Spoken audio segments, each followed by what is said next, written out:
L'installation est artisanale, mais au pays du football, la volonté de quelques amoureux du ballon ovale fait des miracles. 2 tuyaux en plastique fixés sur une cage de football font office de poteaux de rugby. L'équipe de Rio de Janeiro joue chaque semaine. Dans ses rangs, des Britanniques, des Australiens, des Français installés au Brésil et même un ancien professionnel néo-zélandais. L'objectif est d'attirer plus de monde vers le rugby, parce qu'au Brésil, c'est un sport assez méconnu. Intéresser les jeunes, les former à un sport qu'ils ne connaissent pas et surtout leur inculquer des règles parfois compliquées. Eux là, ce sont des nouveaux, hein. Ne les frappez pas, ok? Parmi eux, Thiago, 15 ans, il découvre à peine le rugby et déjà il se rêve professionnel. Jouer pour le Brésil et enfin battre l'Argentine, ce serait super.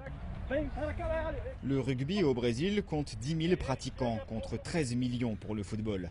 Dans un pays de 200 millions d'habitants, les dirigeants de Rio Rugby savent que le potentiel est énorme. C'est idéal pour certains jeunes qui ne s'intéressent pas au football, qui n'ont pas le physique pour jouer au foot. S'ils sont trop gros ou trop puissants ou pas assez rapides.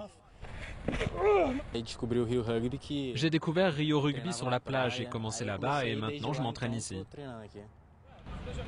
Un soir par semaine, l'équipe investit la plage et attire les jeunes brésiliens issus des favelas voisines. Il faut les former sur le sable avant de les intégrer à l'équipe. Avec le retour du rugby à 7 comme sport olympique, les dirigeants du club ont une petite idée derrière la tête. Il reste 4 ou 5 ans avant les Jeux Olympiques ici. C'est assez pour qu'ils mûrissent et qu'ils apprennent le jeu pour devenir compétitifs. Après la plage, retour sur le terrain, le vrai.